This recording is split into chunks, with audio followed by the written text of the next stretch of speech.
aba ni babandi bakunze kubaza bya bibazo bati kukarabye ugiye he, nkaho isuku yagenewe abagenzi.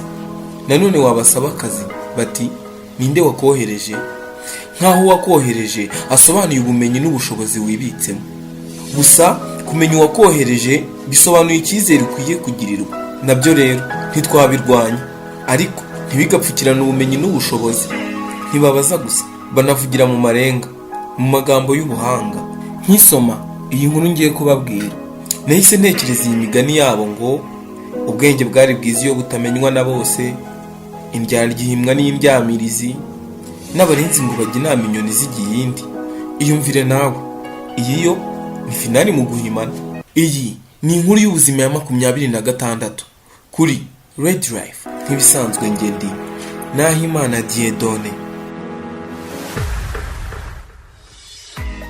Turabashuhuje tubashimira ko mudahwema kudutega amatwi no kutwereka ko ibyo dukora mu bikunda. Mukora like, share, subscribe na notification ngo bitabacika. Natwe ntituzabatenguha ngo twicisha amatwi yanyirungu. Ibi tugiye kubagezaho twabisomye kuri Android application yitwa Fun Joke and Story. Wanabisanga kuri iyi link iri ku musozo wa video.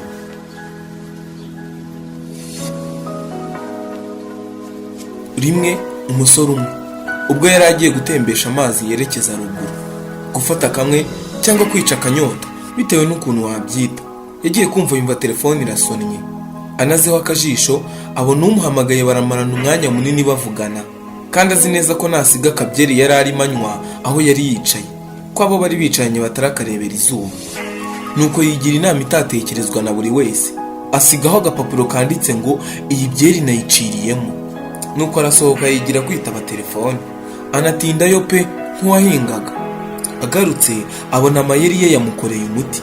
Ibyeri ye yari ikigeze aho yayisize, nyamara ateruye icupa asanga hariho akandi gapapuro kanditseho ngo nanjye ibyeri nayiciriyemo. Umuhungu akibisoma atereka hasi yaka indi, aba yihombye ayirora.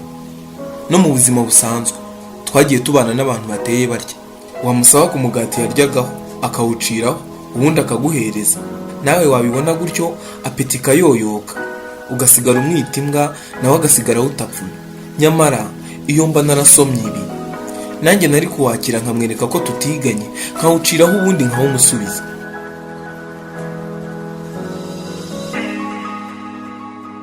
Hari n'uwagiraga ubusambo ashaka kurya adasangiye n'abandi, agafata ipaki y'imigati akabwira abo bari kumwe ko agiye kubakoresha amarushanwa, maze utsinda akegukana umugati.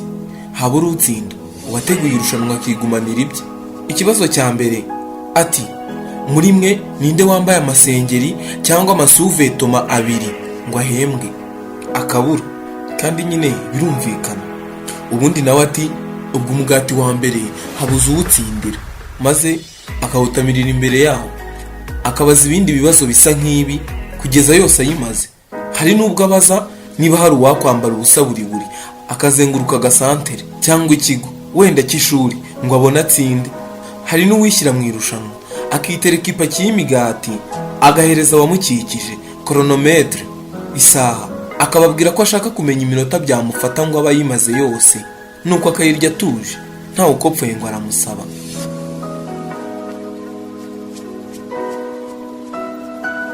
Nkiri kuri iyi nkuru sinasoza ntabibukije akandi gakuru kamamaye muri za nkuru bitiriye Joriji.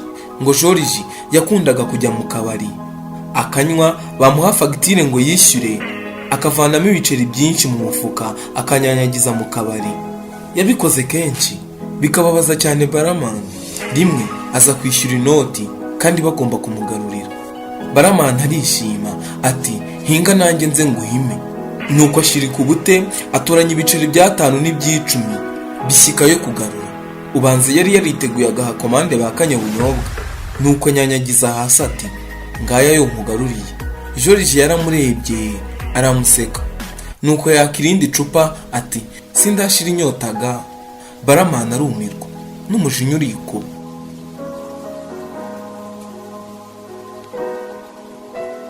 No mu buzima hari ubwo umuntu aguhima, wagerageza kumwishyura bikaba kwishuka.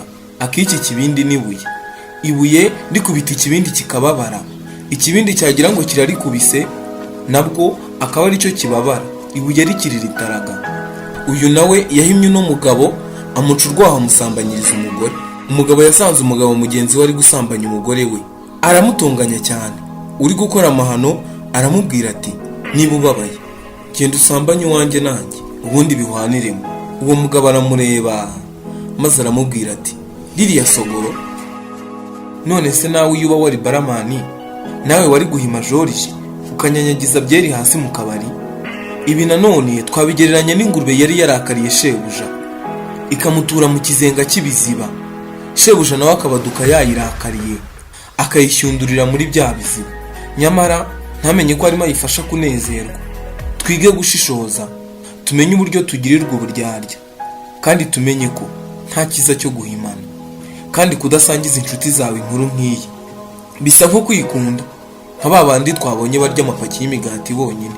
Niba rero wayikunze kora share, niba udashaka gucikwa n'inkuru y'ubuzima ya 27 izakurikira kora subscribe niba utarabikora, ukandi no kuri yanzogera iri iruhande uzaba uwa mbere mu kuyibona. Mugire ibihe byiza, turabakunda cyane. Iyi ni Red Life YouTube channel. Ngendi Nahimana Diedone.